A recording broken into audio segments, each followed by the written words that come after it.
Hello बच्चों, कैसे हो आप? आज की क्लास में एक बार फिर से आपका स्वागत है। देखो, आज हम बात कर रहे हैं कन्फर्मेशनल आइसोमेरिज्म की समरूपण समानुपातता की। देखो, बीच में कुछ डिस्टरबेंस हो गया था कुछ क्लासेस के लिए, लेकिन अब मेरी क्लासेस डेली आएंगी और आपको कोई प्रॉब्लम नहीं होगी, ठीक है? और अब पहले से भी ज़्यादा क्लियरिटी में आएगी। हमारे पास है कन्फर्मेशनल आइसोमेरिज्म या समरूपण समावयवता, ठीक है? अब ये समरूपण समावयवता होती क्या है, ध्यान से सुनना, बहुत काम आएगी आपके आगे तक। समरूपण समावयवता क्या होती है? देखो, सबसे पहले आपको पता है, आपने एल्केन देखे हैं सिंगल बॉन्ड वाले। सबसे पहली बात, ये वाली जो समावयवता है वो पाई जाती है एकल बंध के लिए, एकल बंध के लिए या फिर सिंगल बॉन्ड के लिए। किसके लिए बच्चों? सिंगल बॉन्ड के लिए, ठीक है? आप कहेंगे सिंगल बॉन्ड के लिए कैसे पाई जाती है सर? तो देखो, मैं यहाँ पे बताना चाहूंगा, हमारे पास कोई एल्केन है, हमारे पास क्या है, कोई एल्केन है। जैसे हमारे पास है CH3, ये हमारे पास क्या है, एथेन है। क्या है बच्चों? एथेन है, ठीक है? तो इसमें ये पाई जाती है समरूपण समावयवता, समरूपण समावयवता। आप कहेंगे ऐसे कैसे समावयवता पाई जाती है, ठीक है? तो देखो, मैं इसको इस तरीके से बता देता हूं। जैसे हमारे पास ये दो कार्बन है, दो कार्बन आपस में जुड़े हुए हैं, दो कार्बन जुड़े हुए हैं और इससे कोई भी ग्रुप जुड़ा हुआ है, ठीक है? दो कार्बन जुड़े हुए हैं आपस में, और जैसे ये देखो, यहाँ पे ये हमारे पास बॉन्ड है, ये बॉन्ड है, एक कार्बन यहाँ जुड़ा हुआ है, एक कार्बन यहाँ जुड़ा हुआ है, ठीक है? आप देखो, एक कार्बन को स्थिर रखकर हम दूसरे को घुमा सकते हैं 360 डिग्री पर, ठीक है? मैंने इसको स्थिर रखा और इस दूसरे को घुमाया ऐसे ऐसे ऐसे ऐसे ऐसे ऐसे। एक को स्थिर रखकर मैंने दूसरे को घुमाया, ठीक है? जब एक को स्थिर रखकर मैं दूसरे को घुमाऊंगा, ठीक है, तो क्या होगा?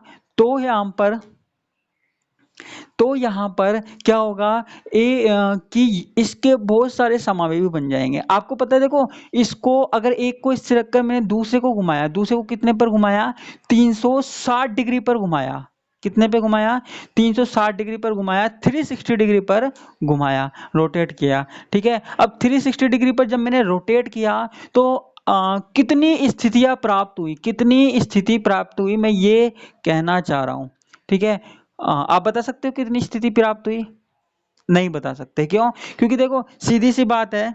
देखो, मैं एक एग्जांपल लेता हूँ। एक मिनट, डिस्टर्ब नहीं हो, एक मिनट रुकिए, ठीक है? हाँ, देखो, ये हमारे पास बॉन्ड है ना? इसके यहाँ पे एक कार्बन लगा हुआ है, यहाँ दूसरा कार्बन लगा हुआ है। अब देखो, मैंने एक कार्बन को स्थिर रखा हुआ है, ध्यान से देखना, मैंने एक कार्बन को स्थिर रखा हुआ है और दूसरे कार्बन को मैं ऐसे घुमा रहा हूं, ऐसे ऐसे ऐसे ऐसे ऐसे ऐसे ऐसे, ठीक है? तो अब मुझे ये बताओ, जब मैं एक कार्बन को घुमा रहा हूं तो ऐसी कितनी स्थितियां हमें प्राप्त हो सकती है? ऐसी कितनी स्थितियां हमें प्राप्त हो सकती है? आप कहेंगे बहुत सारी स्थितियां प्राप्त हो सकती है, क्योंकि देखो, ये जो हमारे पास कार्बन है, कोई भी अणु है या कार्बन है, वो अगर थोड़ा सा भी रोटेट हुआ, थोड़ी सी, देखो, हल्का सा भी रोटेट हुआ तो क्या हुआ? स्थिति परिवर्तित हो जाएगी। हल्का सा भी रोटेट हुआ तो स्थिति परिवर्तित हो जाएगी, स्थिति चेंज हो जाएगी, हल्का सा होते ही, है ना? हल्का सा होते ही स्थिति चेंज हो जाएगी, स्थिति परिवर्तित हो जाएगी, ठीक है? तो और 360 डिग्री पर घुमाएंगे, ऐसे ऐसे घुमाएंगे, देखो, धीरे धीरे धीरे धीरे, तो कितनी सारी स्थितियां प्राप्त हो जाएगी, गिन सकते हो क्या आप?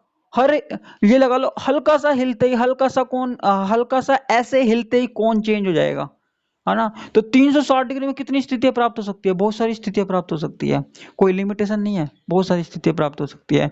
तो इतनी जो स्थिति प्राप्त होती है, इतने समावेशी प्राप्त होते हैं, इनको ही हम कहते हैं समरूपण समावयवता के अंतर्गत आते हैं, समरूपण समावयवता कहते हैं। और जो हमको मिलते हैं इस तरीके के यौगिक, उनको बोलते हैं समरूपण समावयवी, समरूपण समावयवी।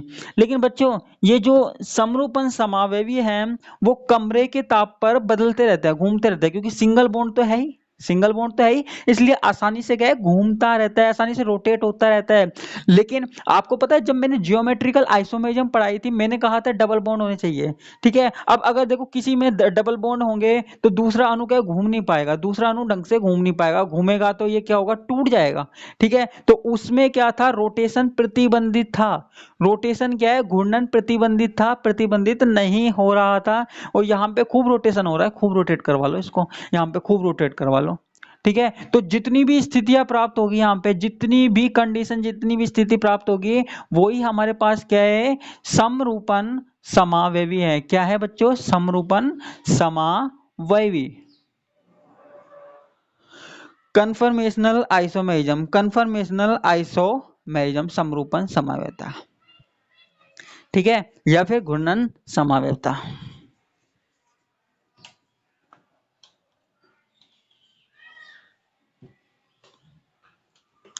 ठीक है, तो एकल बंद जब हो और एकल बंद में किसी एक को स्थिर रखकर दूसरे को घुमाया जाए, तो उसकी जितनी भी त्रिविम स्थितियां प्राप्त होती है, त्रिविम स्थितियां संभव है, वो ही हमारे पास क्या कहलाते हैं, समरूपण समावयवी कहलाते हैं, समरूपण आइसोमर्स कहलाते हैं। ठीक है, इतनी बात आपको समझ में आ गई होगी। ठीक है, कि कन्फर्मेशनल आइसोमेरिज्म क्या होता है। ठीक है, इसको चक्रण समावयवी भी कहते हैं। ठीक है, लेकिन ये देखो थोड़े से टेम्परेचर से ही चेंज हो जाते हैं, रूम टेम्परेचर पर ही चेंज हो जाते हैं, है ना। तो इसलिए इनको अलग कर पाना संभव नहीं है, इसको अलग नहीं किया जा सकता। ठीक है, ये बात याद रखना। जियोमेट्रिकल आइसोमेरिज्म में जब हमने बात की थी ना, तो उसको तो अलग किया जा सकता था, लेकिन यहाँ पर अलग नहीं किया जा सकता, ध्यान रखना। यहाँ पे क्योंकि कितने अलग करोगे यार, इतनी इतनी सी डायरेक्शन में चेंज हो रहे हैं, कितने अलग करोगे, नहीं कर सकते आप। ठीक है, तो इसको चेंज नहीं किया जा सकता। अब आगे की बात करते हैं, देखो आगे जो टॉपिक है, अब हम बात कर रहे हैं एथेन की। किसकी बात कर रहे हैं बच्चों, एथेन की कर रहे हैं। एथेन क्या होता है, CH3 CH3 ठीक है, देखो अब जो हमारे पास समावयवी होते हैं, आइसोमर्स होते हैं, उनको दो प्रकार से दर्शाया जा सकता है, उनको दो प्रकार से दर्शाया जा सकता है। कौन कौन से, एक तो हमारे पास है न्यूमैन, न्यूमैन, और एक है हमारे पास साहॉर्स। कौन कौन से, एक तो न्यूमैन और एक साहॉर्स। ठीक है, न्यूमैन और साहॉर्स। ठीक है, ये प्रदर्शित करने का तरीका है, किसी समरूपण समावयवी को प्रदर्शित करने का जो तरीका है वो है हमारे पास न्यूमैन और साहॉर्स। ठीक है, अब देखो हमारे पास जो भी यौगिक है, जो भी कंपाउंड है, एनी कंपाउंड, जो भी कंपाउंड है, उसकी दो प्रकार की स्थिति हो सकती है। हमने दो प्रकार की स्थितियों में बांटा है उसे। आप कहेंगे कौन कौन सी, मेनली दो प्रकार की स्थितियां हैं। ठीक है, चाहे न्यूमैन हो चाहे साहॉर्स हो, दो प्रकार की स्थितियां हैं, एक तो ग्रेसित और एक सांत्रित। स्टैगर्ड इंग्लिश में भी बोलता हूं, नहीं तो इंग्लिश मीडियम वाले बच्चे कहेंगे सर हमको नहीं बताया। इक्लिप्स्ड। ठीक है, ये तो न्यूमैन सोर्स, तो इसको इंग्लिश में ऐसे लिखेंगे। ठीक है, तो दो प्रकार की हमारे पास क्या है, स्थिति आ गई, दो प्रकार की क्या आ गई, स्थिति आ गई। ठीक है, एक तो ग्रसित और एक सांत्रित। अब देखो मैं पहले बात कर रहा हूं न्यूमैन की, न्यूमैन भैया की बात कर रहा हूं। ये इन्होंने क्या कहा, देखो ये हमारे पास दो कार्बन है, कैसे दिखाया उन्होंने, उन्होंने कहा ये एक कार्बन है, मैंने एक कार्बन बना दिया। ठीक है, अब इस कार्बन से क्या जुड़ा हुआ है, तीन हाइड्रोजन जुड़े हुए हैं, एक दो तीन, तीन हाइड्रोजन जुड़े हुए हैं, उन्होंने इस तरीके से दिखा दिया।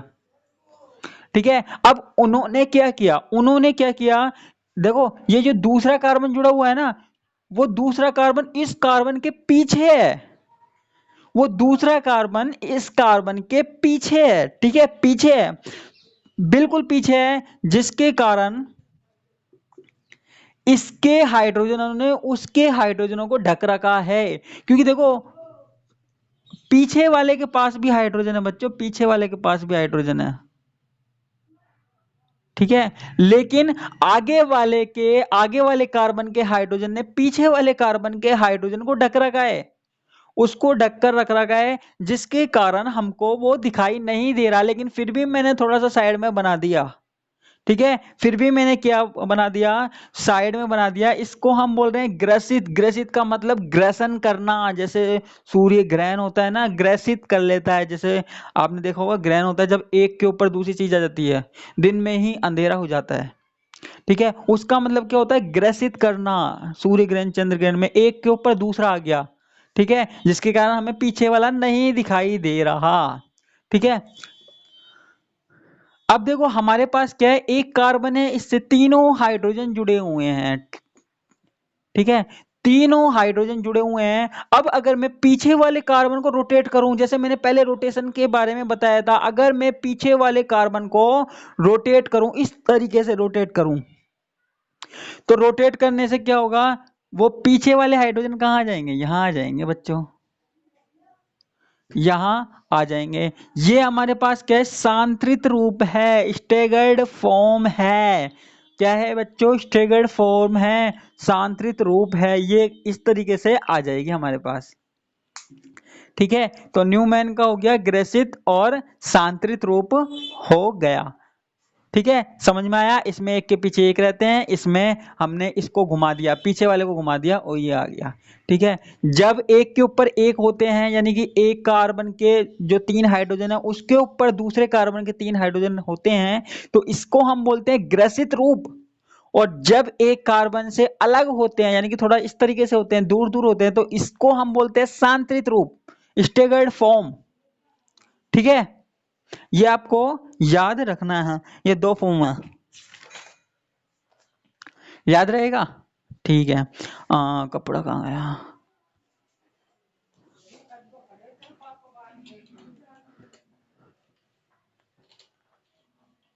तो बच्चों एथेन के 2 रूप हो गए है ना, ग्रसित और सांद्रित। लेकिन अभी तक हमने प्रदर्शित करने का सिर्फ एक तरीका देखा, कौन सा देखा, न्यूमैन का देखा। अब हम देख रहे हैं साहॉर्स का। किसका, साहॉर्स का। अब आप कहेंगे ये कैसे प्रदर्शित करते हैं, तो मैं आपको बता रहा हूं, टेंशन मत लीजिए, मैं आपको बताऊंगा, मैं ही बताऊंगा।